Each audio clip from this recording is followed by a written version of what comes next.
sepak bola ini adalah sesuatu yang penting karena rakyat kita memang merasakan bahwa sepak bola itu menggambarkan tekad kita.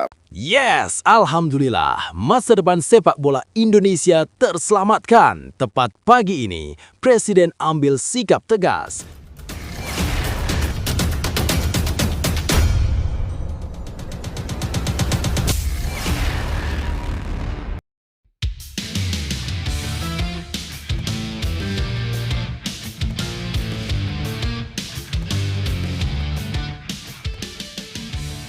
Yes, Alhamdulillah, masa depan sepak bola Indonesia terselamatkan. Tepat pagi ini, Presiden ambil sikap tegas. Kegagalan Timnas Indonesia di SEA Games bikin Presiden ambil keputusan tegas. PSSI diminta datangkan Shin Tae-yong lagi. Di luar dugaan. Begini jawaban Ketua Umum PSSI Erick Thohir. Mari kita bahas teman-teman. Tapi, Mimin minta tolong tonton video ini sampai selesai, agar tidak ada kesalahpahaman yang terjadi. Dan tak bosan-bosan juga, tolong like dan share video ini ke media sosial kalian, agar semua orang tahu apa yang sedang terjadi.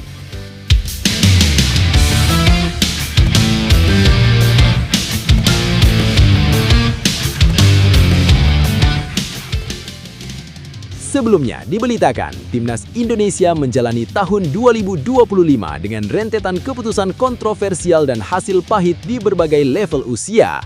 Mulai dari pemecatan pelatih yang dianggap simbol kebangkitan, kegagalan generasi muda di level Asia, hingga mimpi tampil di Piala Dunia yang kembali kandas. Semua itu membentuk satu benang merah besar tentang arah sepak bola nasional. Berikut ini 3 faktanya. Fakta 1. Gejolak awal tahun yang mengguncang fondasi Timnas. Tahun 2025 dibuka dengan keputusan mengejutkan dari PSSI yang memecat Shin Tae-yong pada 6 Januari 2025. Sosok pelatih asal Korea Selatan itu sebelumnya dikenal sebagai arsitek kebangkitan Timnas Indonesia dalam beberapa tahun terakhir. Namun, konflik komunikasi di ruang ganti dan perbedaan pendekatan dengan pemain disebut menjadi alasan utama berakhirnya kerjasama tersebut.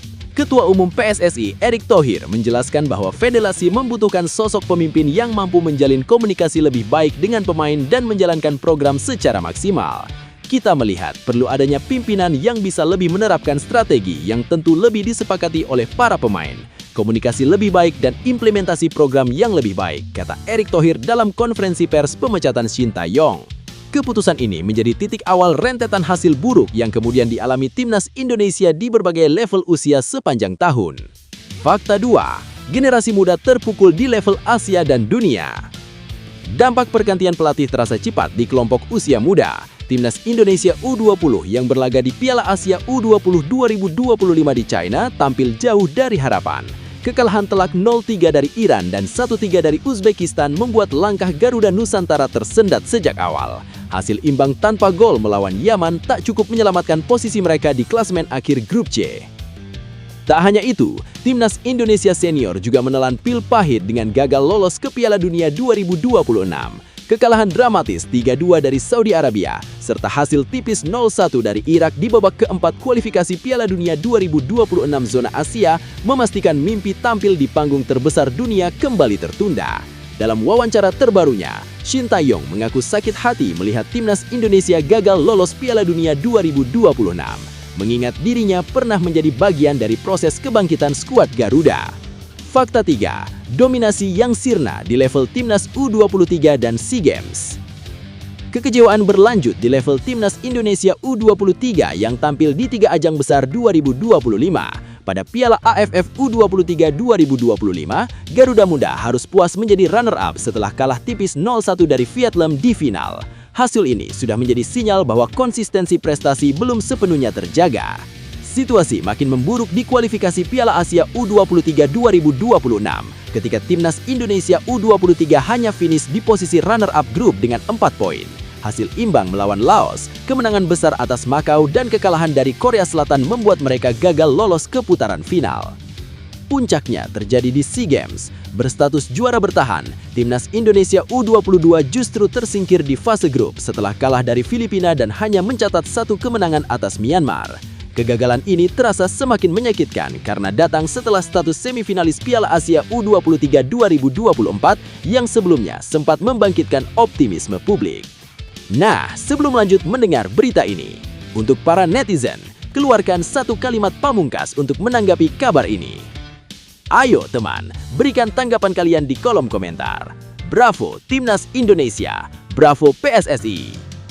Ayo Garuda, buktikan bahwa level kita sudah dunia. Buktikan bahwa kita adalah raksasa Asia. Di sisi lain, jangan lupa juga satu kalimat khusus untuk Erick Thohir CS yang sedang berusaha keras memajukan sepak bola Indonesia. Silakan tulis di kolom komentar. Ayo terbang tinggi Garuda. Mari kita lanjut teman-teman. Situasi yang dialami Timnas Indonesia pada 2025 menunjukkan bahwa sepak bola tidak bisa dibangun hanya dengan keputusan instan dan perubahan mendadak. Lebih lanjut, pemecatan pelatih di awal tahun memang berada dalam ranah kewenangan federasi. Namun efek domino yang muncul memperlihatkan betapa rapuhnya fondasi ketika transisi tidak disiapkan secara matang. Ketika arah kepelatihan berubah, pemain di semua level seperti kehilangan pegangan dan identitas permainan. Kegagalan di level U20, U23 hingga timnas senior juga menegaskan bahwa masalah timnas Indonesia bukan sekadar hasil pertandingan. Ada persoalan kesinambungan program regenerasi, konsistensi filosofi bermain, serta manajemen kompetisi yang belum selaras. Prestasi sesaat di masa lalu belum cukup menjadi jaminan jika tidak diikuti perencanaan jangka panjang yang disiplin dan berkesinambungan. Di sisi lain, situasi ini seharusnya menjadi alarm keras, bukan akhir segalanya. Sepak bola Indonesia pernah berada di titik lebih gelap dari ini dan tetap mampu bangkit. Kritik publik wajar dan perlu, tetapi harus diarahkan untuk mendorong perbaikan sistem, bukan sekadar mencari kambing hitam. Jika evaluasi dilakukan secara jujur dan berani, kegagalan 2025 justru bisa menjadi fondasi penting untuk membangun timnas yang lebih kuat dan stabil di masa depan.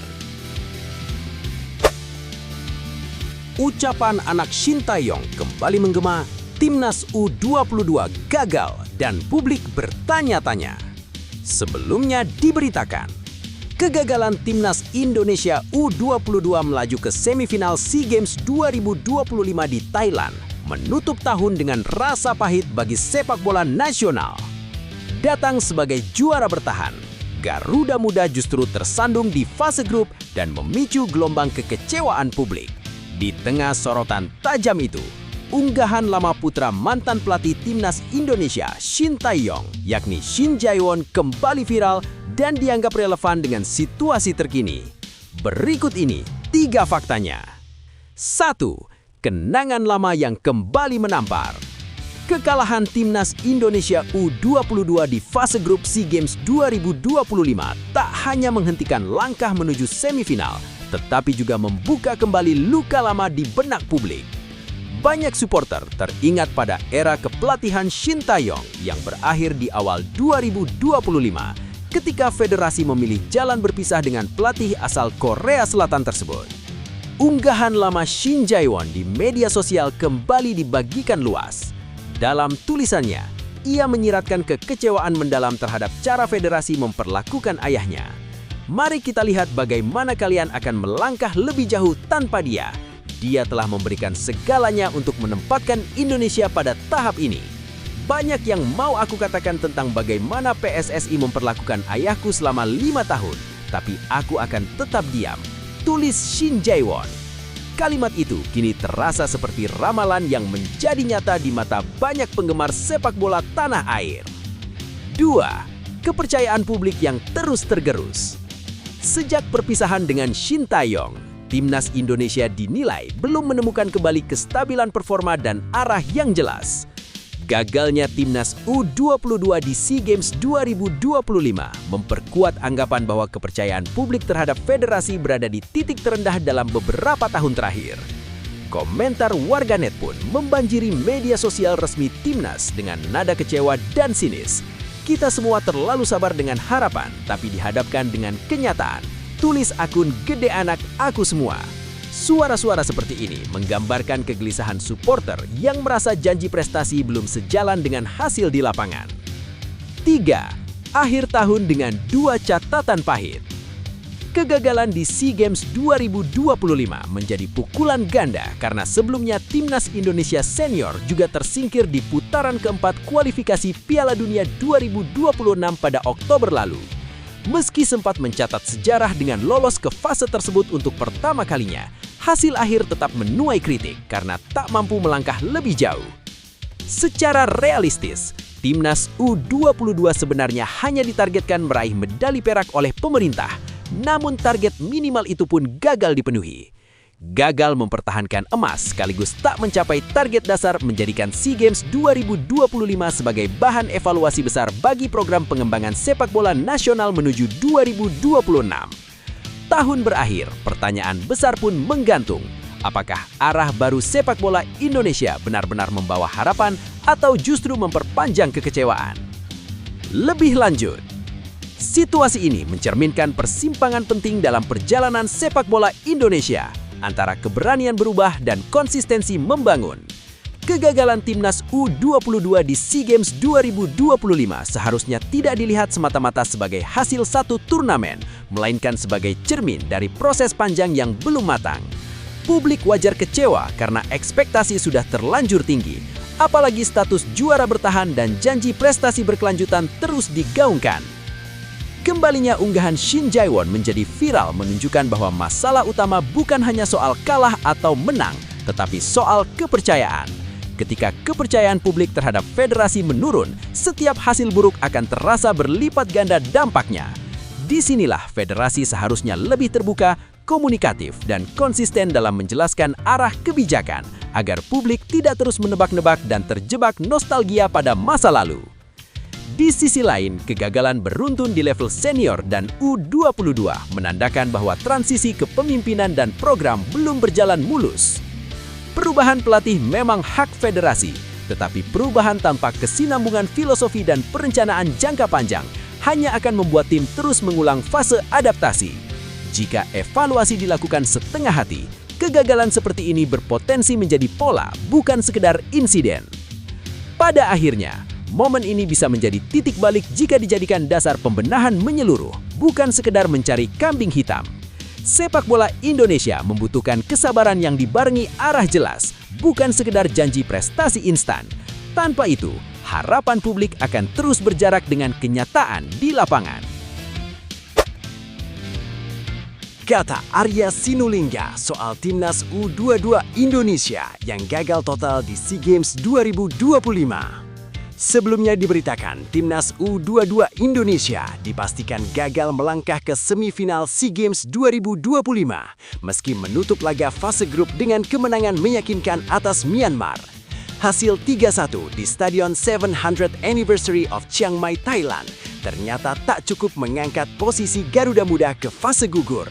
Persaingan ketat di grup C membuat Indonesia harus tersingkir lebih awal dan menyisakan kekecewaan besar bagi publik sepak bola nasional. Berikut ini 3 faktanya. 1. Menang meyakinkan, tapi nasib tak berubah.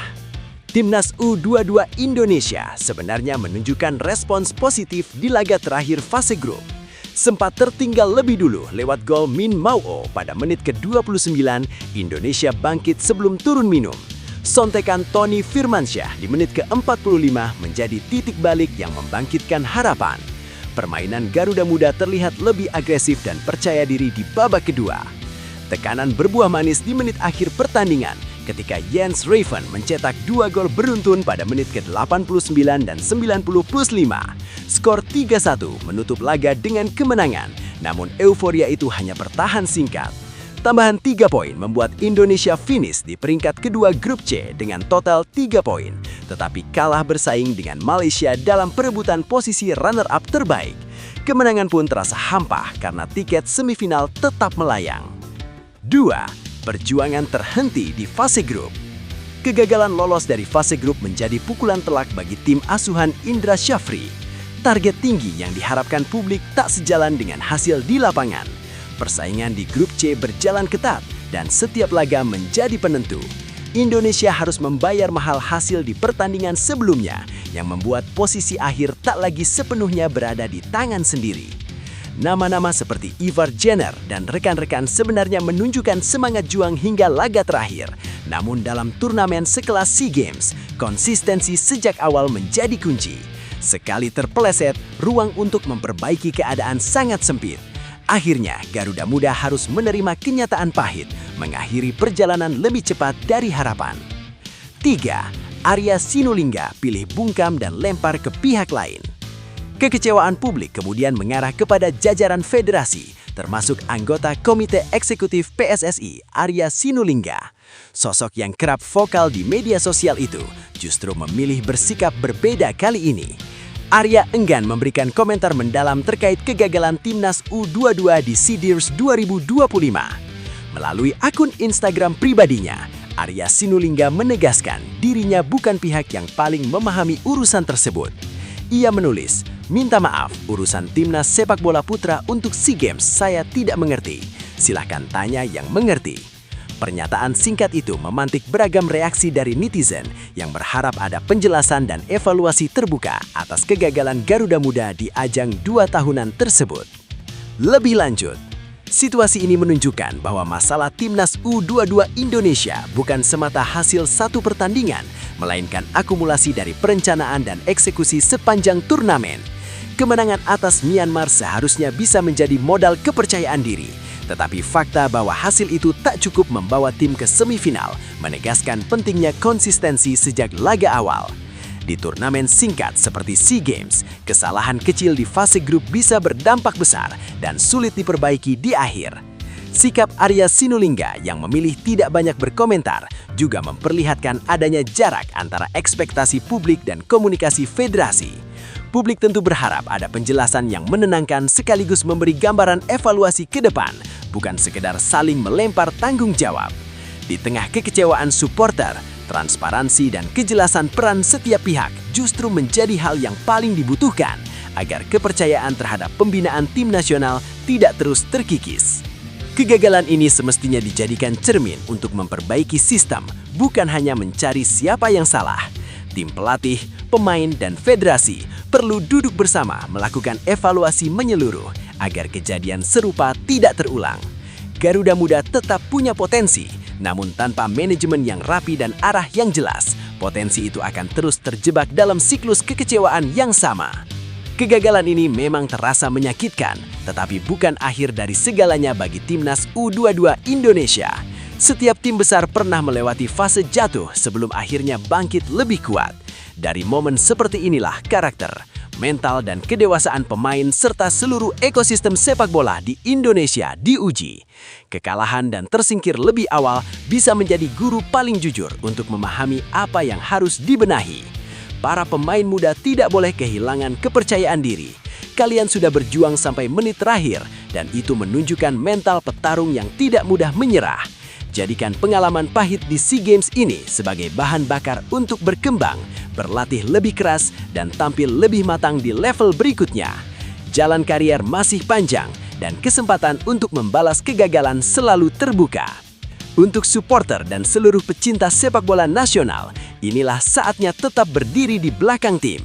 Dukungan yang konsisten jauh lebih berarti daripada hujatan sesaat. Dengan evaluasi yang jujur, kerja keras yang berkelanjutan, dan kebersamaan semua pihak, kegagalan hari ini bisa menjadi fondasi kebangkitan Garuda Muda di masa depan. Timnas Indonesia gagal ke Piala Dunia 2026. Kevin Dix fokus tatap Piala Asia 2027. Sebelumnya diberitakan, Timnas Indonesia harus mengubur mimpi tampil di Piala Dunia 2026 setelah terhenti di putaran keempat kualifikasi zona Asia. Namun di tengah kekecewaan itu, Kevin Dix justru memilih jalan berbeda. Bek berusia 29 tahun tersebut tak ingin larut dalam kegagalan dan mengalihkan fokus ke target besar berikutnya bersama skuad Garuda, yakni Piala Asia 2027. Berikut ini 3 faktanya. 1. Luka kualifikasi yang masih membekas. Kegagalan timnas Indonesia melaju ke Piala Dunia 2026 datang dengan cara yang menyakitkan. Skuad Garuda sama sekali tak meraih poin di grup B putaran keempat kualifikasi zona Asia. Tim asuhan Patrick Kluivert kala itu tumbang 2-3 dari Arab Saudi, lalu kalah tipis 0-1 dari Irak. Hasil tersebut menutup peluang Indonesia untuk melangkah lebih jauh ke panggung sepak bola terbesar dunia. Kevin Dix mengakui kegagalan ini bukan sesuatu yang mudah diterima. Baginya, mimpi bermain di Piala Dunia adalah ambisi besar yang ingin diwujudkan bersama timnas Indonesia. Ia bahkan menyebut butuh waktu sekitar 1 pekan untuk benar-benar keluar dari rasa kecewa tersebut. Dix bercerita, minggu pertama setelah kegagalan, ia sulit tidur, terus memikirkan apa yang terjadi dan bagaimana semua itu bisa terjadi. Ia mencoba memahami mengapa semuanya tidak berjalan sesuai harapan, namun pada akhirnya harus menerima bahwa tidak semua mimpi bisa terwujud pada waktunya. 2. Dari kecewa menuju penerimaan. Seiring berjalannya waktu, Kevin Dix mulai menemukan sudut pandang yang lebih tenang.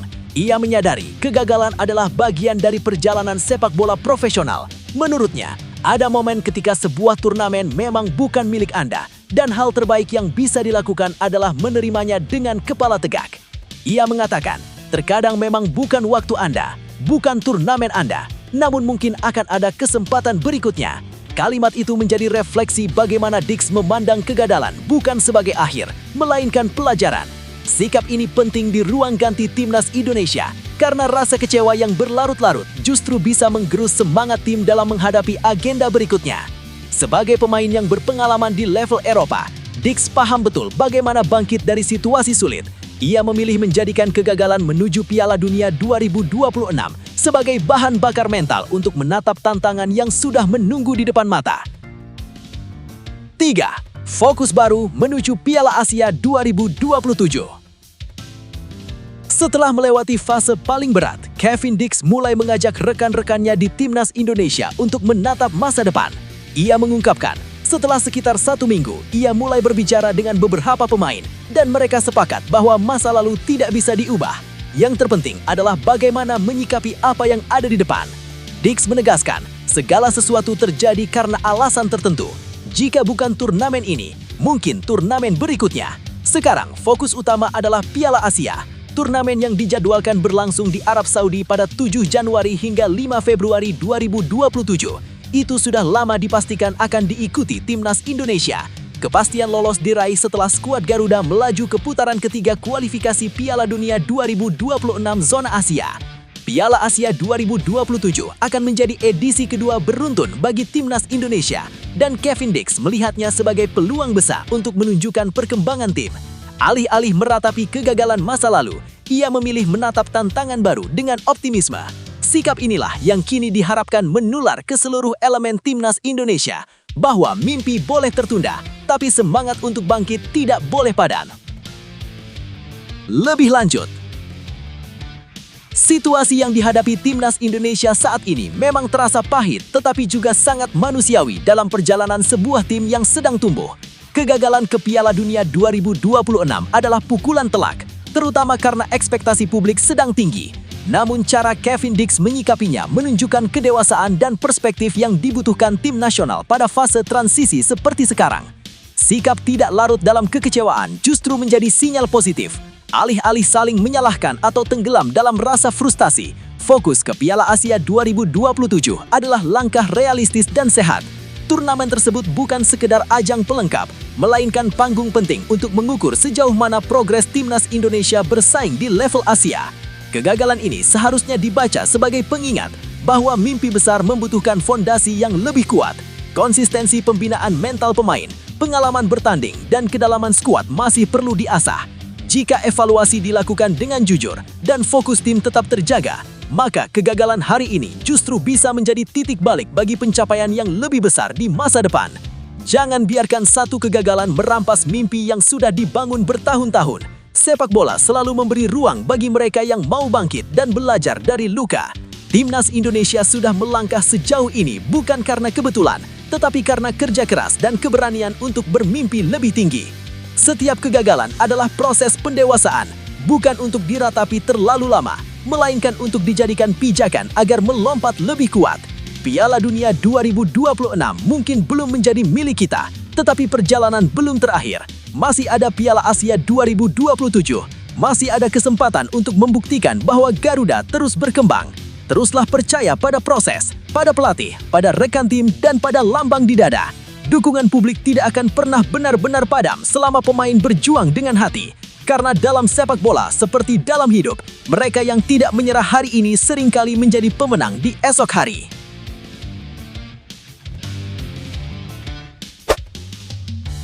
PSSI ogah tunjuk caretaker Timnas Indonesia. Arya Sinulinga belak-belakan buat apa? Sebelumnya diberitakan posisi pelatih Timnas Indonesia kosong sejak Oktober 2025 usai PSSI memutus kerjasama dengan Patrick Kluivert. Situasi itu memunculkan pertanyaan publik, mengapa federasi tak menunjuk pelatih sementara atau caretaker? Dalam berbagai kesempatan, Arya Sinulinga akhirnya buka suara soal sikap PSSI yang memilih menunggu. Inilah 3 faktanya. 1. Tak ada agenda, tak ada alasan. Ketiadaan pertandingan jadi landasan utama. PSSI menilai penunjukan caretaker Timnas Indonesia tidak memiliki urgensi karena Garuda tidak memiliki agenda pertandingan dalam waktu dekat. FIFA Matchday November 2025 dilewatkan dan kalender Timnas relatif kosong. Menurut Arya Sinulinga, federasi tak ingin mengambil keputusan yang sifatnya hanya formalitas tanpa dampak langsung ke performa tim. Dalam podcast bebas di YouTube, Arya menegaskan bahwa menunjuk pelatih sementara tanpa agenda jelas justru tidak efektif. Ia mengatakan, untuk apa caretaker sementara? Nggak perlu kan? Masih lama juga. Pernyataan ini menegaskan bahwa PSSI memandang fungsi pelatih erat kaitannya dengan agenda kompetisi, bukan sekedar mengisi jabatan kosong. 2. Resiko kekalahan lebih besar. Hitung-hitungan PSSI soal FIFA Matchday. Keputusan tidak bermain di FIFA Matchday November juga disebut sebagai langkah strategis. Arya Sinulinga mengakui PSSI sudah menghitung resiko jika memaksakan laga di tengah situasi pelatih yang belum tetap. Ia menilai kemungkinan kalah justru lebih besar dan bisa berdampak ke peringkat serta psikologis tim. Ia menyebut, justru kita kalau kita kemarin ngotot menggelar FIFA Matchday November bisa kalah kita. Ia menambahkan, dengan pelatih yang tidak tetap, belum tentu kita bisa menang. Karena itu, PSSI memilih opsi aman dengan tidak memainkan laga internasional sambil menata ulang arah tim nasional. 3. Zuyers bukan opsi caretaker. Dirtek fokus ke peran jangka panjang. Nama Alexander Zuyers sempat muncul sebagai kandidat caretaker, meniru langkah Thailand yang menunjuk direktur teknik mereka. Namun PSSI secara tegas menepis wacana tersebut. Arya Sinulinga menyebut mengumpulkan pemain pun tidak mungkin karena mayoritas bermain di luar negeri dan tidak ada agenda resmi. Untuk apa caretaker sementara? Nggak perlu kan? Pemain kita juga semuanya di luar, mengumpulkan mereka juga nggak mungkin, ujar Arya. PSSI kini memilih fokus mencari pelatih definitif. Wakil Ketua Umum PSSI Zainuddin Amali dan anggota Exco Sumarji mengungkapkan bahwa proses seleksi sudah mengerucut kedua kandidat dan akan diputuskan bersama dalam rapat Exco setelah rekomendasi dari Direktur Teknik dibawa secara resmi. Lebih lanjut, situasi ini menunjukkan PSSI sedang bermain aman di tengah tekanan publik yang tinggi. Keputusan tidak menunjuk caretaker dan melewatkan FIFA Matchday memang bisa dipahami dari sisi manajemen resiko, namun di saat yang sama memunculkan kesan federasi terlalu defensif. Publik yang baru saja menerima kekecewaan gagal lolos Piala Dunia tentu berharap ada tanda gerak cepat, meski hanya simbolis untuk menunjukkan bahwa evaluasi dan perbaikan benar-benar berjalan. Di sisi lain, penjelasan Arya Sinulinga soal potensi kekalahan dan sulitnya mengumpulkan pemain memang rasional secara teknis, namun komunikasi yang terkesan lugas dan tanpa empati beresiko memperlebar jarak antara federasi dan supporter. Dalam situasi sensitif seperti ini, PSSI tidak hanya dituntut mengambil keputusan yang tepat, tetapi juga menyampaikannya dengan narasi yang menenangkan dan meyakinkan publik bahwa arah timnas sedang disiapkan dengan matang, bukan sekedar menunggu waktu berlalu.